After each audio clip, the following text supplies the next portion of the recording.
Salut tout le monde. Moi, c'est Marie-Lou. Je suis avec Moi, Judith. c'est Judith. Oui. Bienvenue. On est vraiment contente de pouvoir participer ce soir à ce petit webinaire gratuit. On va parler du développement socio-sexuel des enfants à besoins particuliers, qui est un sujet qui nous intéresse grandement. On va se présenter d'abord et avant tout. Moi, c'est Marie-Lou, puis je suis la fondatrice de l'entreprise Oli Éducation. On est une plateforme d'éducation à la sexualité, puis on accompagne les parents qui ont des enfants entre 0 et 12 ans. Je suis accompagnée de Judith Sasseville. Aujourd'hui, je vais te laisser te présenter un peu, Judith. Oui, moi, c'est Judith Sasseville. Je suis sexologue spécialisée en enfance, puis je suis aussi la directrice du département de sexologie chez Oli. En fait, moi, je me spécialise beaucoup à l'enfance, mais je touche aussi à plein d'autres sujets. Ma spécialité, c'est 0-12 ans avec Oli, mais je suis aussi spécialisée dans l'adolescence, les jeunes adultes et les adultes. Donc, aujourd'hui, notre conférence est plus du 0-18 ans, vu qu'on voulait toucher à toute l'enfance et l'adolescence. Donc, n'hésitez pas si vous avez des questions par rapport au développement en général. Ça va me faire plaisir d'y répondre, mais comprenez que ma spécialité, c'est l'enfance. Je suis membre de l'Ordre des sexologues du Québec et aussi de l'Association des sexologues du Québec. C'est ça, c'est ça, c'est ça. Maman du petit Elliot. Maman du petit Elliot, 11 mois. Brève introduction sur ce qui est Oli, puis nos coordonnées vont être partagées par la suite aussi, mais on est une nouvelle entreprise, si jamais vous voulez aller fouiller, nous découvrir par la suite, on serait vraiment ravis de vous recevoir sur notre plateforme. Comme j'ai dit, c'est une plateforme d'éducation à la sexualité. On couvre vraiment une variété de sujets entourant le développement psychosexuel des enfants qui sont créés, véhiculés par des professionnels de la santé, majoritairement Judith ici. L'objectif, c'est d'accompagner les adultes de confiance, les parents, les enseignants, les éducateurs, pour qu'eux puissent parler ouvertement de sexualité avec les enfants, puis les accompagner dans leur développement.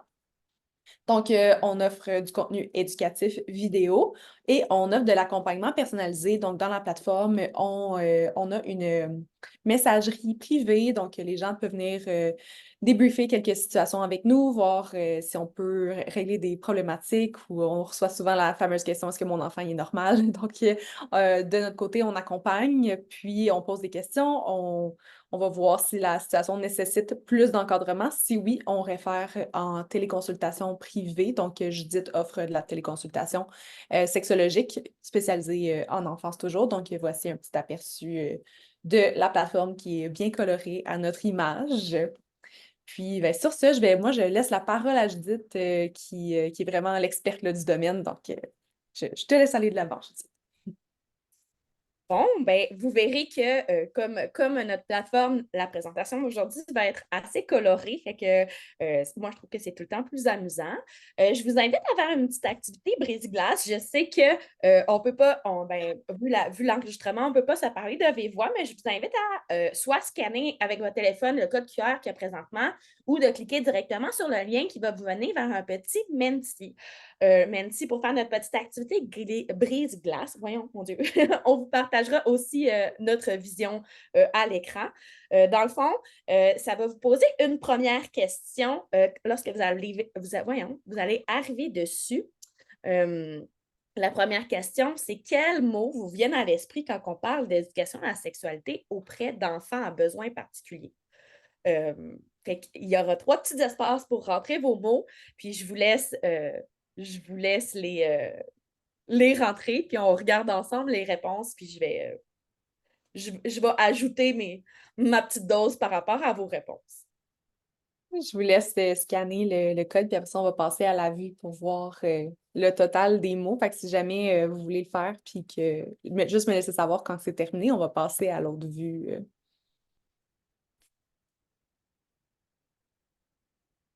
Ben, il y a déjà des réponses. Si jamais tu veux passer à l'autre vue, ça commence à bouger un petit peu, c'est intéressant de le voir apparaître. On voit ici que le mot adaptation est celui que vous avez le plus, le plus répondu, considérant l'adaptation qui manque un A aussi. Nécessité, différence, vulnérabilité, vulnérable, intégration, limite, nécessité, phase psychosexuelle. J'aime vos mots. C'est des très beaux mots, puis je pense que c'est effectivement toutes des bonnes réponses. Je pense que effectivement, l'éducation à la sexualité auprès des enfants a besoin particulier. Le mot que moi aussi j'aurais utilisé pour le décrire tout ça, c'est de l'adaptation. J'aime aussi le accompagnement que je vois en dessous parce que c'est vrai que c'est une population qui sont plus vulnérables et qui ont besoin de beaucoup de bienveillance. Fait que on va skipper à notre deuxième question. Je vous ai posé 4 petites questions là-dessus que vous verrez encore apparaître sur votre Menti à vous. Dans le fond, je vous demande si vous êtes d'accord sur une échelle de 0 comme étant fortement en désaccord et de 10 comme étant fortement en accord avec les affirmations. La première, c'est vous verrez que j'ai marqué pour abréger, BP, c'est besoins particuliers. Fait que les enfants à besoins particuliers n'ont pas d'intérêt pour les relations amoureuses ou la sexualité. Mon deuxième petit mythe, c'est tous les enfants, y compris ceux avec des besoins particuliers, passent par des étapes similaires de développement socio-sexuel. Ma troisième, c'est il est dangereux de parler de sexualité avec des enfants à besoins particuliers car cela peut les encourager à avoir des comportements sexuels inappropriés. Et ma dernière est les enfants à besoins particuliers ont besoin d'une éducation sexuelle adaptée pour comprendre et gérer leurs émotions et leurs relations. Alors, bon, rapidement, on voit que vos réponses rentrent et bon, clairement, j'ai rien à vous apprendre avec ces affirmations-là parce que vous avez tous dit un peu ce que je voulais dire, mais effectivement, pour mon premier mythe, c'est effectivement un mythe comme tous les enfants, même ceux à besoins particuliers, ben, ils ont des sentiments puis ils ont des désirs qui sont relatifs à l'amour, la sexualité. Bien qu'ils puissent l'exprimer de façon différente, ça se passe quand même. Aussi, je vais parler beaucoup d'éducation à la sexualité. Je trouve que des fois, ce mot-là fait peur parce qu'on pense, quand on pense à éducation à la sexualité ou développement psychosexuel, on va directement penser à l'acte ou aux comportements qui sont sexuels. Mais la sexualité, pour moi et pour tout le monde, en fait, c'est quelque chose qui est beaucoup plus large que ça. Ça va interagir beaucoup avec toute notre sphère sociale, toute notre sphère intime par rapport à notre estime de soi, notre connaissance de soi-même, l'expression de nos sentiments, notre communication, la manière qu'on rentre en interaction avec les autres. Tout ça, c'est des choses qu'on apprend dans l'éducation à la sexualité. Donc, effectivement, que c'est un mythe parce que ces enfants-là ben, ont aussi le droit de se connaître, de s'apprendre puis de savoir communiquer. Évidemment, le deuxième, vous aviez raison, c'est une vérité. On passe par des étapes similaires. Par contre, le rythme et la manière dont ces étapes-là vont être vécues peuvent être différentes et on va en jaser un petit peu plus tard. Comme de fait, il n'est pas dangereux de parler de sexualité, et bien au contraire, ça les aide souvent ces enfants-là à mieux comprendre ces concepts-là puis à être probablement plus à l'aise avec juste eux-mêmes. Puis finalement, effectivement, qu'il faut adapter un peu notre éducation à la sexualité, mais ça se fait de manière très facile, vous allez voir. Finalement, ma dernière petite question, c'est quoi les sujets que vous avez peur d'aborder lorsque vous faites de l'éducation à la sexualité avec un enfant à besoins particuliers? Puis par peur, pas besoin d'en trembler la nuit ou d'en faire des cauchemars, mais peut-être un sujet qui est, selon vous, un petit peu plus tricky, un sujet qui nécessite peut-être de prendre des gants blancs. Oui, les violences sexuelles, merci de la réponse. La protection des abus. Vous avez bien raison. C'est vrai que effectivement, c'est une population, souvent les enfants à besoins particuliers, qui sont plus vulnérables aux abus. Fait qu'effectivement, que ça peut être quelque chose qui est un peu difficile parce que c'est encore plus important de le faire. Oui, je m'excuse, j'ai regardé la réponse pendant que je te parlais, mais c'est encore plus important de le faire parce qu'ils sont plus vulnérables. Oui, les limites, où ils sont rendus dans leur développement, la majorité de la sexualité. Je trouve ça bon, vos réponses. Je suis contente de les avoir. Puis je pense que ça va probablement être des sujets qu'on va pouvoir approfondir éventuellement. Mais je tiens à vous dire qu'aujourd'hui, on fait notre objectif de la conférence, c'est de faire grosso modo le développement psychosocial des enfants, un peu vous montrer la différence entre le parcours des enfants neurotypiques versus ceux qui sont neuroatypiques. Éventuellement, on avait aussi pour objectif avec l'accompagnateur, et vous pouvez aussi retrouver sur Oli, mais plus d'informations sur divers sujets, par exemple, sur la protection contre les abus, sur les violences sexuelles. On offre aussi des formations avec Oli directement sur ce sujet-là, de comment agir, comment prévenir, comment intervenir quand on a des préventions. Puis, en tout cas, bref, si vous avez d'autres questions, n'hésitez pas à nous écrire ou à aller consulter la plateforme. Mais pour ce qui est de notre conférence, on va rentrer maintenant dans le grand du sujet. Fait qu'on retourne à mon diapo du départ. Merci d'avoir participé au petit menti. C'était très gentil de votre part. Jean, j'aime votre participation. Donc, qu'est-ce qu'un besoin particulier? J'imagine que vous devez être un peu au courant si vous êtes déjà un peu habitué avec la plateforme de l'accompagnateur, mais lorsqu'on parle d'un enfant ayant des besoins particuliers, ben c'est généralement une personne qui va soit avoir des déficiences physiques, cognitives, psychologiques, émotionnelles, sensorielles, qui va peut-être nécessiter un soutien supplémentaire pour fonctionner ou s'épanouir dans les différents aspects de sa vie. Un enfant dit à besoin particulier, c'est un enfant qui va présenter des caractéristiques qui vont faire en sorte qu'il va rencontrer des obstacles au courant de sa vie quotidienne. Bon, pour ces enfants-là, leur apprentissage, leur routine quotidienne, ça peut représenter peut-être plus de défis qu'un enfant neurotypique, mais surtout de même âge, en raison de quelques petites difficultés ou de déficiences. Mais il ne faut pas s'attendre à ce que aussi les enfants à besoins en particulier évoluent tous au même rythme. Soit que eux ou soit que les autres enfants, même si les enfants qu'on dit neurotypiques n'évoluent pas non plus au même rythme. Ça, c'est important de le préciser. Certains enfants peuvent développer leur motricité avant le langage, mais c'est vraiment important de rester attentif, dans le fond, aux courbes de croissance et à leur développement global. Il ne faut pas toujours sauter trop vite aux conclusions. Puis c'est pas parce qu'un enfant a des besoins particuliers qu'il est nécessairement en retard sur toutes les sphères. Il faut garder en tête que tous les enfants sont des êtres humains, puis qu'ils aient des besoins particuliers ou non, ben il n'y a aucun parcours qui est sans embûche, puis surtout pas le parcours de l'éducation à la sexualité. Fait que je vous ai mis une petite liste non exhaustive des besoins les plus fréquemment rencontrés. Aujourd'hui, je vais faire référence aux besoins, aux enfants à besoins particuliers, ce qui va inclure un peu de tout ce qui est mentionné ici. C'est sûr que quand on parle peut-être d'allergie sévère, ça va peut-être moins influencer le développement ton développement socio-sexuel, sauf à un certain niveau où tu vas rentrer en relation avec les autres et là, tu devras faire peut-être plus attention à ces allergies-là ou avoir des méthodes de prévention. Mais on s'entend qu'ils sont quand même pris en compte dans mes enfants à besoins particuliers. Donc, je vais vous mettre quelques petites autres définitions pour mettre la table avant de commencer. Tout d'abord, on peut changer la diapo. Le développement socio-sexuel, c'est vraiment un concept qui englobe différents aspects de la sexualité qui sont interconnectés au développement de chaque individu par rapport à leur identité, puis à leur comportement social, puis à leur sexualité tout au long de la vie. Il y a premièrement l'identité personnelle. Ça comprend toute la formation de l'identité de genre. Fait que si on se sent à l'interne plus un homme, plus une femme, plus aucun des deux, plus les deux. Ainsi que toute la perception qu'on a de soi en tant qu'individu avec des sentiments, des préférences et des caractéristiques qui nous sont propres. Ça, c'est vraiment notre identité, c'est nous. Ensuite, il y a les rôles de genre. Les rôles de genre, qu'est-ce que c'est? C'est des comportements, attitudes, attentes que la société attend de nous, considérant si on est un homme ou une femme.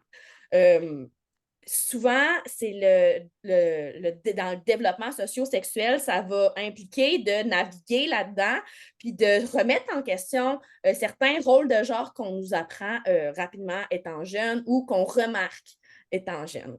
On en parlera un petit peu plus tard. Ensuite, il y a l'orientation sexuelle qui réfère à l'attirance émotionnelle, romantique ou sexuelle qu'une personne peut ressentir envers d'autres personnes. On s'entend ici que l'identité, le rôle de genre et l'orientation sexuelle sont tous des concepts qui sont différents. Ils ne sont pas interreliés. Fait que comment tu t'identifies, comment tu te présentes dans ton rôle de genre et comment tu es attiré par ton orientation sexuelle ne sont pas dépendants l'un de l'autre. Ils peuvent varier et c'est ça qui est beau. Finalement, la santé sexuelle, c'est un aspect qui est essentiel à chaque individu, puis que ça inclut aussi la capacité à vivre toute la sexualité, comme je vous ai expliqué le concept tantôt de sexualité large, fait que de communication, d'interaction entre les gens de manière satisfaisante, sûre, puis aussi sécuritaire. Finalement, je mentionne ce mot-là depuis tantôt, mais les relations interpersonnelles, c'est vraiment tout le développement de compétences sociales qui va être nécessaire dans la vie pour établir ou maintenir des relations qui sont saines, respectueuses, autant amicales, familiales, amoureuses ou même éventuellement dans des sphères plus de travail ou de connaissances. Vous savez comme moi, on est tous des êtres très sociaux, les humains, donc on rentre en relation avec beaucoup de gens. Puis tous ces concepts-là sont importants dans la vie d'une personne. Donc, je vais passer au développement socio-sexuel. Dans le fond, comprendre ce développement socio-sexuel-là des enfants de 0 à 18 ans, c'est vraiment essentiel pour adapter notre éducation à la sexualité à leur stade de croissance. En comprenant un peu comment les étapes par lesquelles ils vont passer dans leur développement, ben, ça va être plus facile pour nous de les accompagner dans une compréhension de eux, leur sexualité, puis aussi de faire en sorte de favoriser des attitudes plus saines et respectueuses qui vont durer tout le long de leur vie. Fait que premièrement, à 1 an, on met la table. Vous allez voir, je les ai beaucoup séparés. Ben, je les ai séparés en deux pour montrer le développement qu'on appelle typique. Puis, j'ai adapté les petits enjeux que les enfants à besoins particuliers vont avoir. Fait que je commence par le neurotypique. En fait, dès les premiers mois de vie, les enfants neurotypiques, ils vont montrer des signes de reconnaissance de soi. Par exemple, ils vont réagir à leur image dans un miroir, ils vont commencer à identifier des personnes, surtout les personnes qui s'occupent d'eux, puis ils vont manifester certains sourires vers des personnes, des visages familiers ou qui vont être attentifs aux voix. Dans le fond, ton enfant va commencer à te reconnaître ou reconnaître les gens qui l'entourent. Ces enfants-là, ils vont engager souvent des interactions basiques comme le babillage, le partage de jouets, le jeu en parallèle avec d'autres enfants ou même avec les adultes. Tu vas voir qu'il va venir chercher l'attention puis il va rentrer en interaction. Ces premières interactions-là, ben, ils vont poser des fondements qui vont nécessiter, qui vont les aider à avoir des compétences sociales un petit peu plus complexes plus tard, comme la coopération ou même la communication. En parallèle, les enfants à besoins particuliers, ben, ils peuvent avoir un intérêt pour les interactions sociales un petit peu plus évident que les neurotypiques. Là, encore une fois, ce que je dis, ça reste, c'est pas parce qu'un enfant a nécessairement moins d'intérêt pour une interaction sociale qui serait possiblement à besoin particulier, là, c'est à prendre avec des pincettes, là. Mais bref, on rentre dans la généralité. C'est sûr que ça peut être moins évident pour ces enfants-là. Ils peuvent des fois sembler un peu indifférents aux tentatives de communication des autres, par exemple, ne réagissent pas pantoute quand on dit leur nom ou quand il y a un gros bruit. Ils peuvent vraiment préférer faire des activités solitaires, des activités qui ne nécessitent pas nécessairement d'interaction directe avec les autres. Je pense à certains enfants TSA peuvent exprimer des sensibilités ou des aversions à des stimuli sensoriels comme des textures de vêtements ou des bruits forts. Ils peuvent avoir des réactions qui influencent leur capacité à interagir confortablement dans des environnements sociaux qu'on dit plus typiques. Fait que ces enfants-là vont peut-être nécessiter un petit peu plus de temps pour comprendre comment répondre correctement aux indices sociaux et émotionnels qui vont les entourer. Par exemple, ils peuvent ne pas réagir ou pas réagir rapidement à quelqu'un qui leur fait un sourire ou lorsqu'ils voient quelqu'un qui démontre un sentiment de tristesse. Fait que dans le fond, dans le développement, on voit que leur côté social va peut-être être un petit peu moins rapide ou un petit peu moins intéressant pour eux. À 2 ans, les enfants neurotypiques, ils vont connaître une explosion de vocabulaire, puis ils vont commencer à former des phrases simples, à utiliser un langage qui va leur permettre d'exprimer leurs besoins ou leurs sentiments. Le développement rapide de cette communication-là va faciliter une interaction sociale avec les adultes ou avec les autres enfants. Ils vont devenir aussi plus conscients de leur propre identité, puis ils vont commencer à observer et à comprendre un peu les différences entre eux et les autres enfants ou les autres adultes. C'est souvent là qu'ils vont rentrer dans la phase du pourquoi. Hein? Ils vont tout le temps nous demander pourquoi telle affaire, même si tu leur répètes, ils vont leur demander 36 fois. Fait que ça va vraiment influencer aussi leur interaction sociale puis leur développement de l'empathie, de l'écoute. Les enfants, ils vont vraiment explorer leur environnement puis leur propre corps avec curiosité. Souvent, dans ce temps-là, les deux mots que j'aime préciser, c'est exploration, curiosité, découverte. Fait qu'ils vont rentrer en découverte de leurs organes génitaux, puis ils vont aussi probablement se rendre compte qu'il y a certains touchés, sensations sur leur corps qui donnent du plaisir. Je ne parle pas nécessairement seulement de la masturbation. Hein. Ça peut être, oui, il y a la masturbation, mais il y a aussi, admettons, se faire flatter, se faire gratter le dos, se faire flatter les cheveux. C'est des sensations qui sont plaisantes, ça amène du plaisir. Je tiens aussi à préciser qu'un enfant qui va venir frotter ses parties génitales ou qui va faire de la masturbation, comme on dit, ben, c'est normal à cet âge-là. On peut simplement les encourager à le faire de manière privée. Souvent, c'est seulement des activités d'exploration, puis ça fait vraiment partie de leur développement global. Il ne faut pas le prendre de manière sexuelle comme nous, on l'entend. Ils ne se masturbent pas de manière à avoir un désir sexuel. C'est vraiment par pure sensation puis découverte de son corps qui est plaisant. Je précise aussi que les enfants qui ont des parents bilingues, ça pourrait leur prendre un petit peu plus de temps, ben, bilingue ou trilingue, là, du moins qui ne parlent plus d'une langue, ça pourrait leur prendre un petit peu plus de temps à communiquer, mais ils devraient réussir à comprendre tout de même ce que les adultes leur disent. D'un autre côté, les enfants à besoins particuliers, eux, ils peuvent avoir plus de difficultés à explorer et à exprimer leur identité puis leur sexualité de manière un petit peu plus flexible, éventuellement en raison des routines puis des comportements répétitifs. Souvent, ça va faire en sorte que ça va limiter leur exploration de divers rôles puis de comportements sociaux.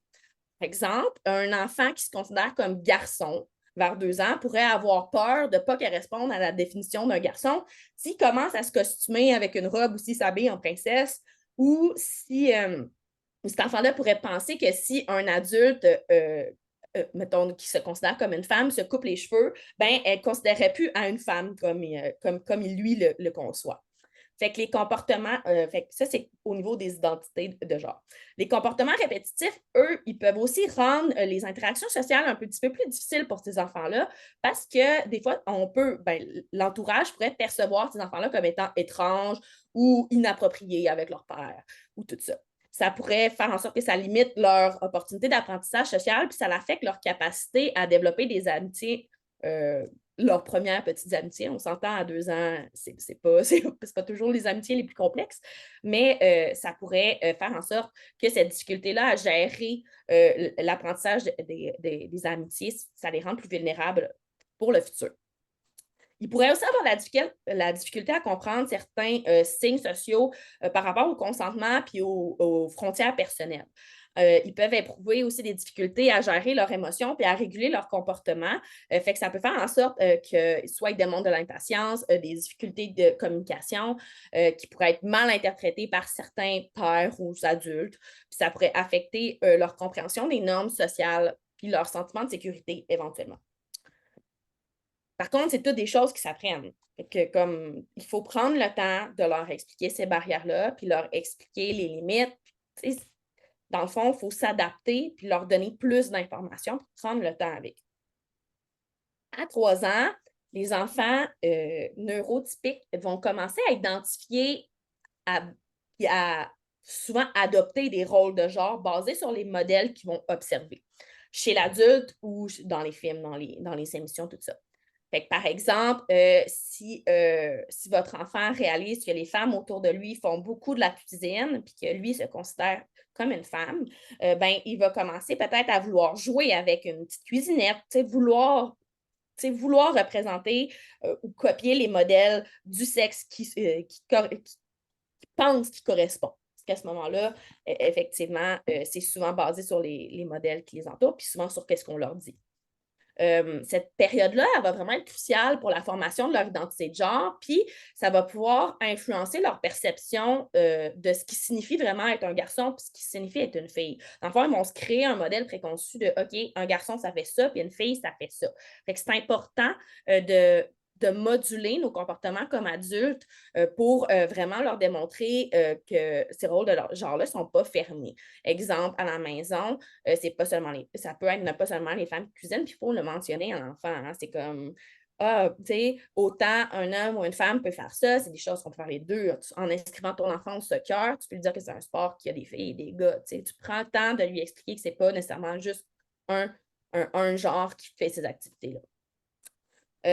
Éventuellement, ça va pouvoir faire en sorte que ça influence la façon dont l'enfant va choisir ses jeux ou va choisir comment il interagit avec les autres. Encore vers 3 ans, l'interaction avec les pairs, ça va commencer à augmenter, puis ça va leur donner davantage d'occasions d'apprendre puis de pratiquer leurs compétences sociales, un peu comme la négociation, le partage, le jeu coopératif, qui vont être essentiels plus tard pour développer des relations saines. Les enfants à besoins particuliers, ça se peut qu'ils aient du mal à comprendre et à s'engager dans des rôles de genre qui imitent les adultes ou qui explorent les rôles de genre. Ça peut les restreindre dans leur exploration de leur propre identité. Certains comportements peuvent, encore une fois, limiter leur flexibilité dans leurs interactions sociales, puis ça peut influencer leur manière de s'adapter à différents jeux avec les autres. Fait que ça se peut qu'ils se mettent un petit peu ça se peut qu'ils luttent avec certains jeux, qui entraînent peut-être plus de conflits avec leur père. Ça va peut-être affecter leur capacité à jouer avec les autres, à être dans la coopération. Utiliser des méthodes concrètes et visuelles pour enseigner ces normes sociales-là à l'enfant, ça peut vraiment les aider à mieux comprendre nos attentes puis à leur permettre d'interagir éventuellement plus facilement avec les autres. Des jeux structurés aussi qui fournissent vraiment un cadre clair, ça peut faciliter leur apprentissage des comportements qui sont appropriés ou non, puis leur permettre de participer plus facilement à des activités de groupe. Encore une fois, comme je vous ai mentionné, ce n'est pas nécessairement des comportements qui sont sexuels, comme nous, on se dit dans notre tête sexualisés comme des comportements comme ça, mais c'est toutes des choses qui vont mettre la table pour leurs comportements éventuellement qui vont être plus sexualisés, comme on l'entend quand on parle de sexualité. À 4-5 ans, les enfants neurotypiques vont commencer à exprimer fortement leurs préférences en matière de jeu, d'habillement, d'activité, qui va vraiment correspondre à leur identification personnelle. Cette période-là, elle va être essentielle pour l'affirmation de soi, puis leur affirmation de leur identité de genre. Ils peuvent adopter des comportements ou des rôles plus complexes influencés par des environnements familiales, éducatifs, culturels. Ils vont intégrer ces jeux-là dans leurs jeux, dans leurs interactions quotidiennes. Fait que probablement qu'ils vont commencer à jouer beaucoup au papa, à la maman, qu'ils vont commencer à pas mimer, mais imiter les familles ou l'environnement qui côtoient. Ils vont être poussés vraiment, vraiment fort vers une curiosité pour les différences anatomiques entre les sexes. Ça peut mener à beaucoup de questions sur leur corps, sur celui des autres, des jeux sexuels entre enfants souvent de même âge. Fait qu'ils vont, ça se peut vers 4-5 ans qu'on les prenne sur le fait qu'ils sont en train de se montrer leurs différentes parties privées. Fait que c'est pas non plus catastrophique, c'est normal. Tous les enfants passent par là, c'est seulement poussé par l'exploration puis la curiosité. Il n'y a rien de mal à ça. Ça peut être une opportunité, par exemple, d'introduire certains concepts plus éducatifs comme le corps, sur notre corps, sur la vie privée, sur le respect de la diversité corporelle, sur les limites, sur les grossesses, les naissances, sur les comportements comme sexuels qui sont adaptés ou non, comme le dire de faire des choses en privé ou garder nos parties du corps intimes pour nous. C'est la même chose pour les enfants à besoins particuliers. C'est important à ce moment-là d'appuyer beaucoup sur le fait qu'il va falloir qu'on leur donne cette matière-là encore plus souvent que les autres pour que ça soit plus facile pour eux de comprendre les limites corporelles. Parce que certains enfants à besoins particuliers peuvent avoir de la difficulté à saisir intuitivement les subtilités de ces interactions sociales-là. Fait que c'est important d'être explicite et structuré quand on navigue dans ces situations-là sociales ou dans ces concepts-là d'éducation à la sexualité. Fait que moi, j'aime dire qu'on n'a pas juste une fois une discussion avec tous les enfants, mais les enfants à besoins particuliers, on n'a pas juste une fois une discussion par rapport aux limites ou par rapport à l'intimité ou par rapport aux touchés qui sont corrects ou non, on l'a plusieurs fois. On leur rappelle les compétences, on les ramène en leur mettant des images, des pictogrammes, des jeux. On essaye de faire en sorte que c'est une notion qu'ils vont acquérir sur le bout de leurs doigts pour mettre des belles bases pour le futur. Ça se peut que certains enfants développent des intérêts spécifiques ou restreints. Ça peut faire en sorte que des fois, ils vont peut-être être moins portés à s'engager dans certaines autres activités, mais il faut essayer de trouver leurs intérêts puis de trouver des jeux qui vont les inclure dans leurs intérêts pour essayer de faire en sorte qu'ils sont le moins isolés possible. Ça va les aider avec leur comportement social. L'apprentissage des relations interpersonnelles, c'est vraiment important qu'on focus là-dessus à cet âge-là parce que c'est souvent juste avant qu'ils rentrent à l'école. Fait que ça va être important qu'on pousse le besoin d'interaction sociale puis qu'on fasse en sorte qu'ils puissent se pratiquer le plus possible à entrer en relation avec les autres. Je vous avais déjà mentionné que certains enfants avaient des particularités sensorielles. Ça peut avoir un impact significatif sur leur développement socio-sexuel. Par exemple, les enfants qui sont hypersensibles au bruit, au contact physique, ils peuvent éviter certains jeux de groupe, éviter les câlins, éviter les interactions physiques, puis ça va limiter leur opportunité de développer des compétences sociales et affectives. À l'inverse, des enfants qui sont hyposensibles peuvent, eux, rechercher une stimulation physique intense ou peut-être mal interpréter par les autres certains comportements. Exemple, eux, des fois, on voit souvent les enfants TSE qui vont avoir besoin d'un toucher ou quelque chose pour se calmer. Puis peut-être que les autres enfants vont considérer que c'est comme ça, enfreindre leurs limites à eux. Fait que ça va être important de rappeler le concept de limite corporelle, mais aussi de faire comprendre aux autres que c'est pas nécessairement un comportement qui est inadapté, qu'à ce moment-là, cet enfant-là avait juste besoin d'un contact physique pour se rassurer. On peut aussi avoir, certains enfants peuvent avoir du mal à tolérer certains gestes affectueux. Fait que c'est important de respecter leurs limites aussi, surtout pour les enfants qui sont hypersensibles. Vers 6-8 ans, c'est là, à ce moment-là que les enfants souvent rentrent à l'école, ont leurs premières interactions. Ça va renforcer les amitiés avec les pairs, souvent du même genre. Ça peut influencer finalement les jeux puis les interactions entre ces enfants-là. La ségrégation des sexes qu'on appelle, ça va aussi vraiment renforcer les stéréotypes de genre, mais c'est une occasion d'enseigner l'acceptation puis la flexibilité dans ces rôles de genre-là. Les jeux d'exploration entre pairs vont encore être là. Mais encore une fois, je précise exploration. Il faut que ça reste dans l'exploration, dans la curiosité. Si ça dépasse cette limite-là, ça peut devenir inapproprié. Si jamais vous avez des questions à ce sujet-là, vous nous écrirez personnellement. Après, ça nous fera plaisir de répondre à ça. Mais bref, ça va peut-être faire en sorte que les adultes devront apporter une surveillance un petit peu plus accrue à certaines interactions entre les enfants de cet âge-là. Mais voyons, je m'excuse, je bégaye. Parallèlement, la pudeur va commencer à se développer, puis ça va faire en sorte que les enfants de cet âge-là vont commencer à avoir une prise de conscience par rapport à leur intimité. Je prends une gorgée d'eau. Parallèlement, les enfants à besoins particuliers, eux, ils peuvent avoir peut-être des difficultés à comprendre et à exprimer leurs émotions ou leurs pensées de manière conventionnelle. Peut-être que ça va être plus difficile pour eux d'apprendre à lire, de répondre ou de parler leurs émotions de manière facile, de reconnaître les expressions faciales ou les indices sociaux qui sont plus subtils. Ça peut faire en sorte que ça soit plus difficile de maintenir une amitié ou de maintenir des jeux, puis d'avoir des intérêts communs avec certaines personnes. Parce que certains enfants pourraient avoir des intérêts très limités. Par contre, ça peut faire en sorte qu'il y ait un certain retard au niveau de leur capacité sociale. Donc, nous, comme adultes, il faut les accompagner là-dedans, puis encore une fois, essayer de les inclure le plus possible dans toutes les activités. Puis les aider à reconnaître et à comprendre les normes sociales, puis les interactions avec des pairs. Ça peut nécessiter plus d'explications plus directes puis répétées pour comprendre des concepts comme le partage ou la coopération, mais ils vont finir par y arriver. Ensuite, peut-être que la compréhension au niveau des changements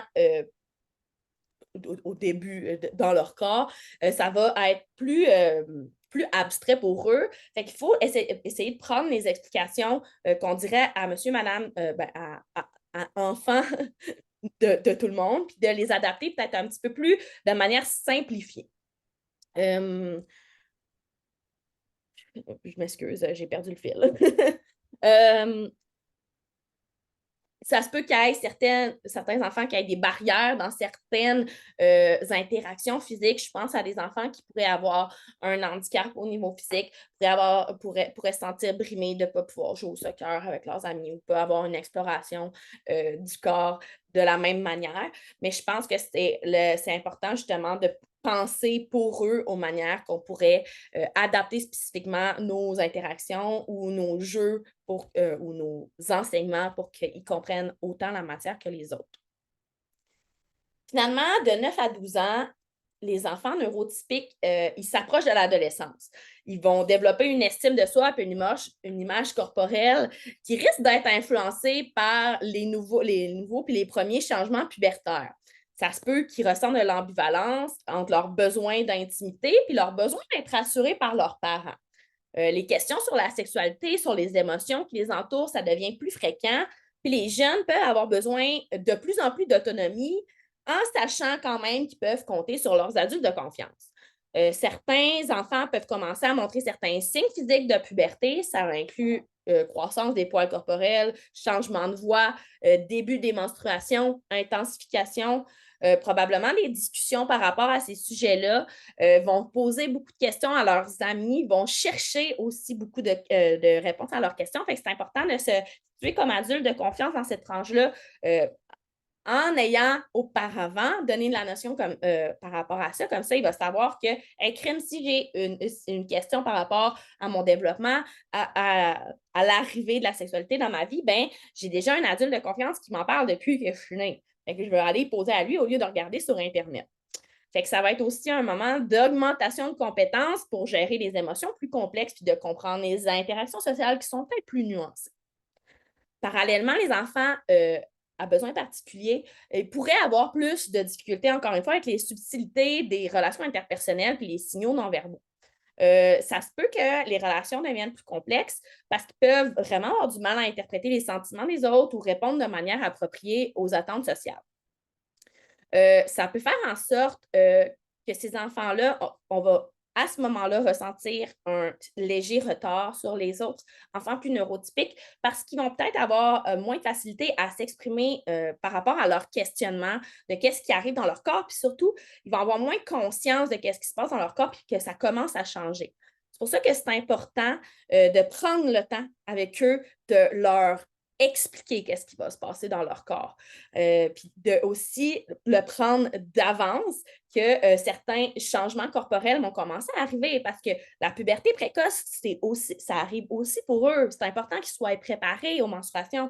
C'est important qu'ils soient préparés aux interactions qu'ils vont devoir vivre avec les enfants de leur entourage. À l'éventuelle possibilité que ça se peut qu'ils veulent développer des relations amoureuses. C'est important de venir vraiment lutter contre le mythe que je vous ai dit au début, comme quoi ces enfants-là n'auront pas d'intérêt pour la sexualité ou ne seront pas capables de rentrer en relation plus complexe avec les autres. On prend le moment de leur faire comprendre ces concepts-là de la sexualité, peut-être de manière plus adaptée ou plus simplifiée, mais on prend le temps de le faire à un rythme plus lent, avec peut-être un soutien plus continu, mais ça va vraiment les aider à éventuellement être pris au sérieux. De 13 à 18 ans, fait l'adolescence. L'adolescence, c'est là où que tous les changements hormonaux majeurs vont venir affecter le corps des enfants puis leur fonctionnement social. Ça inclut principalement le développement des seins, comme je disais tantôt, les menstruations, la croissance des poils pubiens, l'augmentation, la taille des testicules, du pénis, l'apparition de pilosité faciale pubienne, les changements dans la voix. Là, l'intérêt pour la sexualité va augmenter, va être accompagné d'une curiosité vraiment forte pour les relations sexuelles et romantiques, beaucoup d'adolescents vont commencer à explorer leur identité sexuelle, leurs préférences. Ils vont augmenter leur capacité de pensée abstraite qui vont leur permettre de développer des concepts peut-être plus complexes, puis de penser à long terme à leur avenir. Ils vont devenir plus capables d'analyser des situations puis de comprendre les conséquences de leurs actions. Les adolescents vont commencer à se remettre en question, à remettre en question les normes, les valeurs familiales et culturelles qu'on leur a apprises depuis le début de notre vie. Puis leur désir d'indépendance va se faire vraiment plus présent. C'est encore important de se positionner comme adultes de confiance, puis de leur montrer qu'ils ont le droit de prendre leurs propres décisions, mais qu'on est tout le temps là pour les soutenir et pour les aider s'il arrive quelque chose. Les adolescents vont probablement expérimenter leur première relation amoureuse, relation complexe, relation ambiguë. Ça se peut qu'ils ne passent pas par nécessairement l'amoureux, mais que ça soit quelque chose qui soit différent des amitiés comme avant. Puis ils vont vraiment faire en sorte de développer leur identité personnelle.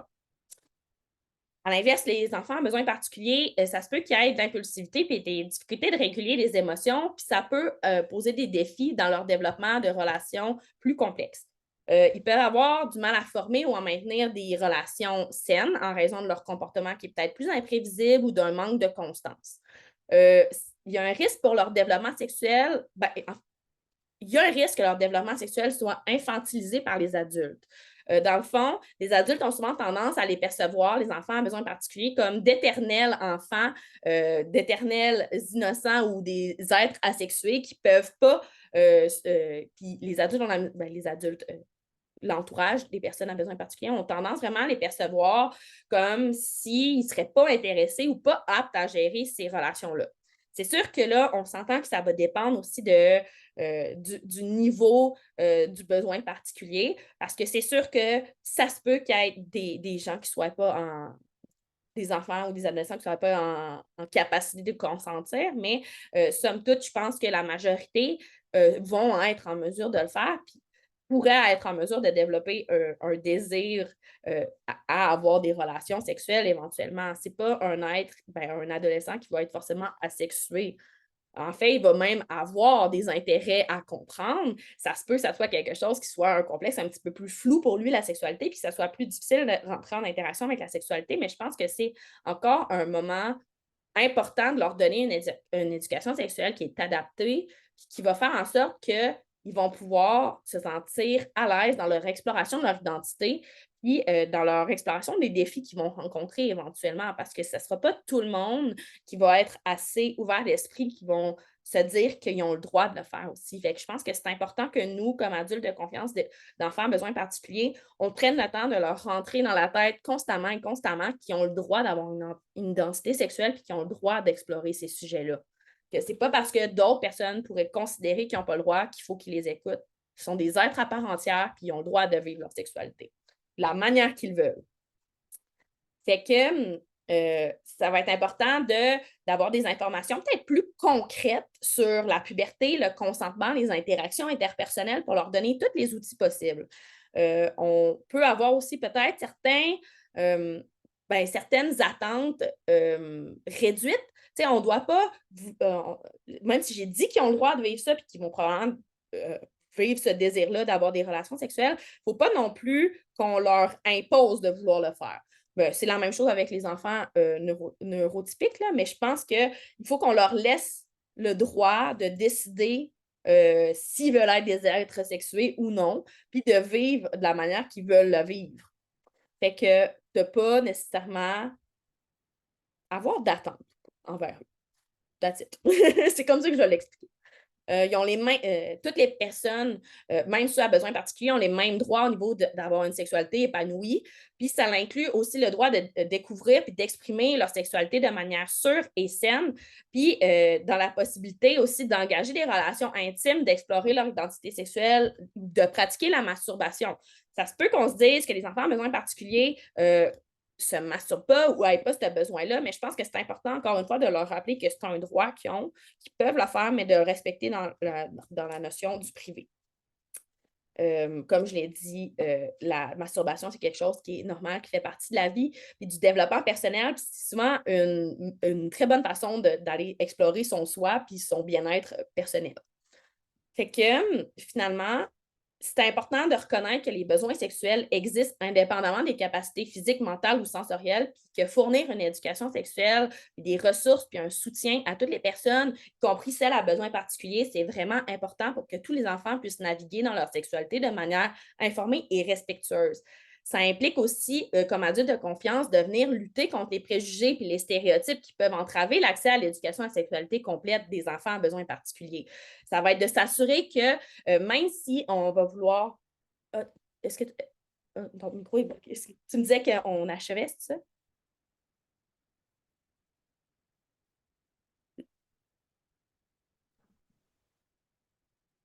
Bon, je sais pas de rallumer mon audio. Oui, je vais dire qu'on est dans les dernières 10 minutes, puis je vais savoir si j'étais sur la bonne slide. Ouais, tu peux la changer. Ah, parfait. Oui, c'est ça. Ça implique aussi que lutter contre les préjugés et les stéréotypes que ces enfants-là vont être probablement victimes, ça peut entraver leur accès à une éducation sexuelle complète et accessible à tous.